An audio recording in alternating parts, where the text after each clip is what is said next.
शांतिपूर्ण समुदाय हम लिखते हैं ना अंग्रेजी में भी, पीसफुल कम्युनिटी। मीना कुमारी जी का एक गाना था, तेरी महफिल में दिल लगाकर हम भी देखेंगे। तो मुसलमानों की महफिल में दिल लगाकर नाज़िया इलाही खान ने भी देखा, और जब देखा तो पाया कि हलाला ससुर के साथ बहू बिस्तर पर, आई एम सॉरी टू से, लेकिन मैं रॉ वर्ड ही यूज करती हूं। ससुर कर रहे हैं बहू का हलाला। और सनातन धर्म में मैंने कल देखा कि कैसे बहू बेटी की तरह खाना परोस रही थी। मुसलमानों की महफिल में दिल लगाकर मैंने भी देखा तो पाया पॉलीगेमी, एक मर्द और 4 सेक्स टॉय।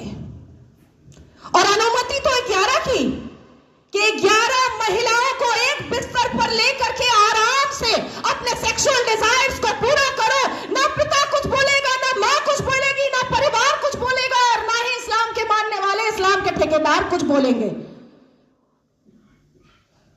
इस महफिल में दिल लगाकर मैंने भी देखा और पाया निकाह मुद्दा, टेम्पररी सेक्सुअल मैरिज।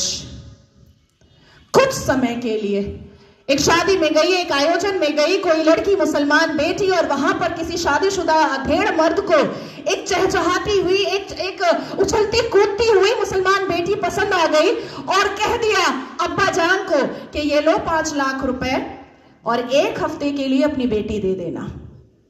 कॉन्ट्रैक्ट होता है, कॉन्ट्रैक्ट। हमने रजाकार के आखिरी मुखबिर असदुद्दीन अवैसी को सुना होगा कि निकाह इज अ कॉन्ट्रैक्ट मैरिज। हमारा विवाह नहीं होता, हम 7 वचन नहीं लेते, ना आगे पति फेरे लेता है, ना पीछे पत्नी फेरे लेती है। हमारा तो कॉन्ट्रैक्ट होता है, हम तो एक डील में आते हैं। ये है। तो इस महफिल में जब दिल लगाया और भीतर से, तो पाया कि निकाह मस्यार भी होता है।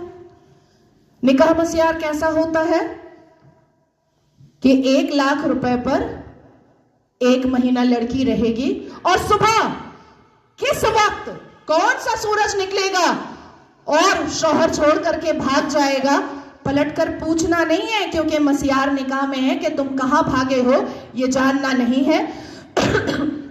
तो मैं पूछना चाहती हूं कि अगर इस्लाम हमने रसूल का पैगाम है, अगर मुसलमान शांतिपूर्ण समुदाय है, तो चप्पल और पत्थर से मस्जिद अल्लाह का घर कैसे बचाते हो भैया?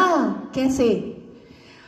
1947 से मुसलमानों ने अपने एक्टिविटी से, अपने बिहेवियर से ये लोगों को बताया है कि ये कोई अमने रसूल नहीं है, ये प्रॉफिट मोहम्मद सल्लल्लाहु अलैहि वसल्लम के फॉलोअर तो नहीं है, ये औरंगजेब के ठरकजेब हैं, ये मुगले आजम के जाहिले आजम हैं। बस इतना ही है इनका परिचय, इसके अलावा इनका परिचय कुछ भी नहीं है। शिक्षा बोलो नहीं लेंगे, इंसान बनने बोलो नहीं बनेंगे, कुछ पढ़ने बोलो नहीं पढ़ेंगे, कुछ करने बोलो नहीं करेंगे, लेकिन रेप करने बोलो तुरंत करेंगे, लव जिहाद करने बोलो तुरंत करेंगे, बम गोली बारूद फेंकने बोलो तुरंत फेंकेंगे, आतंक मचाने बोलो तुरंत मचाएंगे।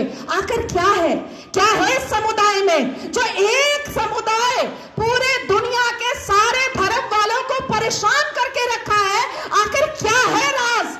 उस आसमानी किताब का, उस अल कुरान का राज क्या है, जो मदरसों के अंदर छुप कर पढ़ाया जाता है, जो मजार के अंदर छुप कर करवाया जाता है, जो मस्जिदों के अंदर छुप कर सुनाया जाता है, जो घरों के अंदर तरबियत और तालीम में बताया जाता है?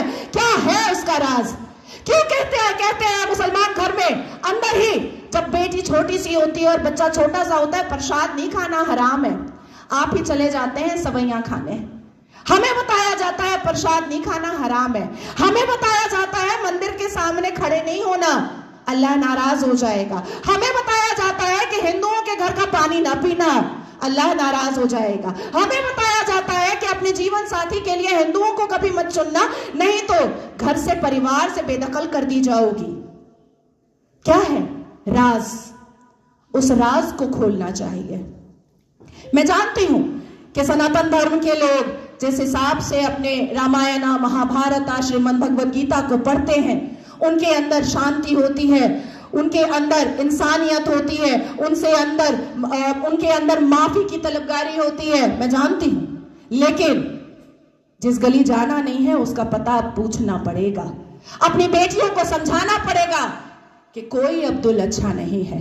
अपनी बेटियों को बुझाना पड़ेगा कि शाहरुख खान ने गौरी खान से शादी तो की है, पर हर रेड़ी वाला, हर संतरे वाला, हर नींबू वाला, हर अचार वाला, हर पंचर वाला शाहरुख खान नहीं होता।